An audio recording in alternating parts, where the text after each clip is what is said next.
Thank you, Senator Van Hollen. Mr. Secretary, thanks for being here. I'm the last one up here, so we're going to take some time and answer questions to give people their opportunity to come back.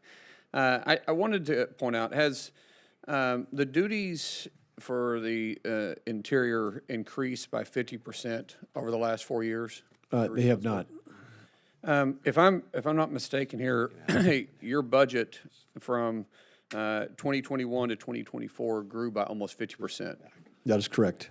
So there's probably a lot of room to make changes, right? Yes, and I think there's ways to make changes where we don't touch programs, but we actually just focus on reducing overhead, because the overhead burden across the department and the Bureau is staggering. Let's talk a little bit more about that. What's your envision of seeing Interior? I mean, because we have a wealth of resources right in front of us, underneath our feet. We're heavily dependent on even I would consider adversaries like China for rare earth minerals, and yet we find that throughout public lands all over the place. We find that we have an opportunity that we could even use resources, not just allow us to be less dependent or completely independent of other countries, but where we could also use it to pay down a significant amount of debt. Is that correct? Absolutely, that's true. And you mentioned critical minerals. I mean, I think this is something that may have not broken through to the public because there's been a lot going on the last month, but on April 4th, China put on export controls relative to critical minerals. These are things that are essential for American automobiles, for American technology, for American defense.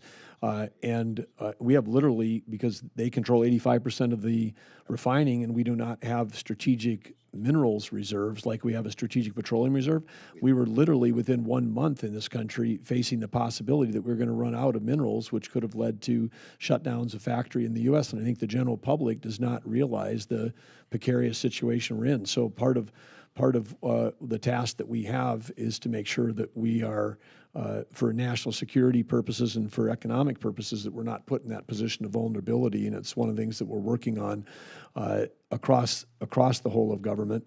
But as you're absolutely right, Senator, that those critical minerals, many exist, in public lands, but we've killed mining in this country the same way we've killed timber harvesting, the way we've attacked ranching and farming, and certainly the way we've attacked energy development. And it's become quite a national security risk. Yeah, it's huge. It's one of our largest national security risks is the fact that we're in a great power battle with a country that controls the supply chains for what we need to actually build our defense. What's the biggest barrier for us to be able to actually retrieve those rare earth minerals?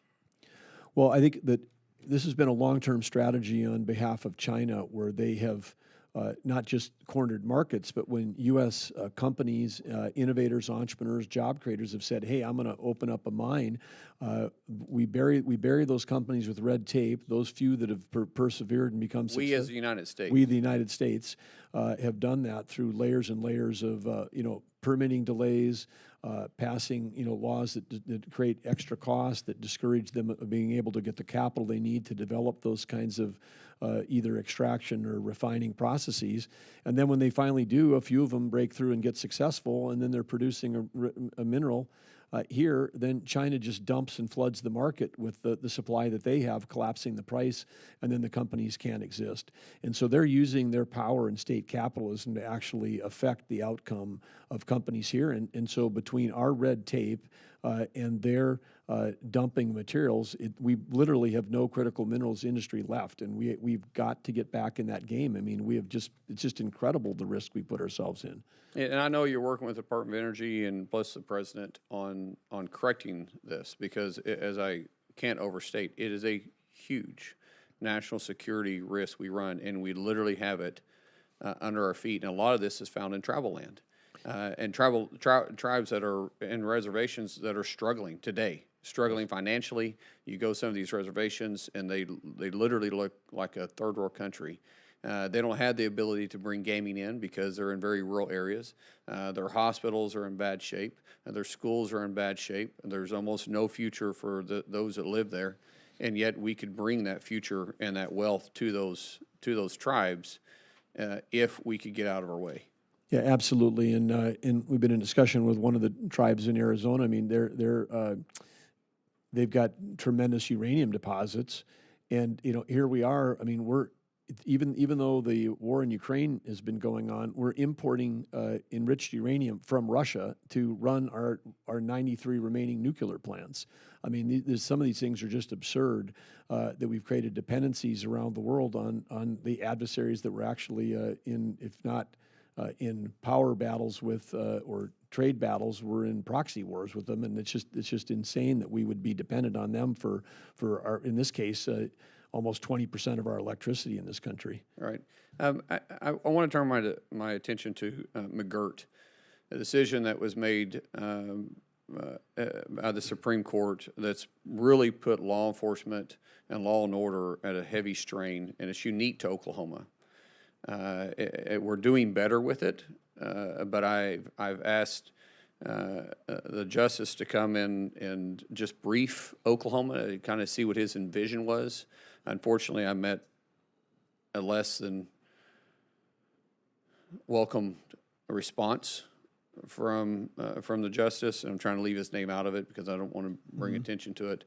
But it's caused a lot of problems. We are greatly under-resourced. I would compare some areas to literally the Wild West. We have law enforcement that can't pull over individuals with tribal tags. We have tribes that are suing, that are literally suing the municipalities to which they govern in, and we could use some help. There's not enough FBI agents to be able to prosecute. As I met with the FBI in the region, they said they don't have time to deal with the most heinous crimes. Heinous.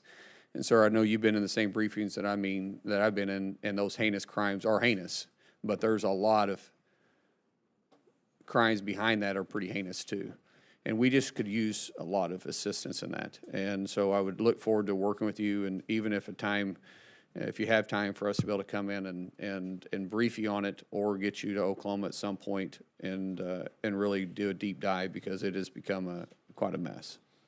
I would welcome the opportunity to get a deeper briefing on sort of how McGirt is playing out, but I do understand that this is one of the most, tribal law enforcement is challenging anyway when you've got states, counties, tribes, overlapping jurisdictions, lack of MOUs, lack of, agreements around pursuit and chase. I mean, there's all kinds of challenges that I'm familiar with, but the McGirt thing is takes it to a whole nother level. Yes. And it's literally the most complex law enforcement environment, and that's the kind of environment that law enforcement personnel themselves are saying, "Hey, I can't do this. If I can't figure out, when I see an action happening, but I can't do something about it, and I'm in law enforcement because I may not have the jurisdiction." Right.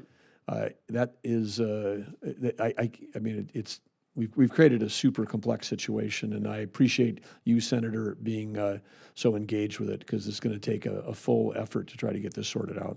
Thank you so much. I've stalled long enough. I'll yield back. I appreciate the tap dancing. Thank you, Senator Mullin. Let's go to Senator Heinrich.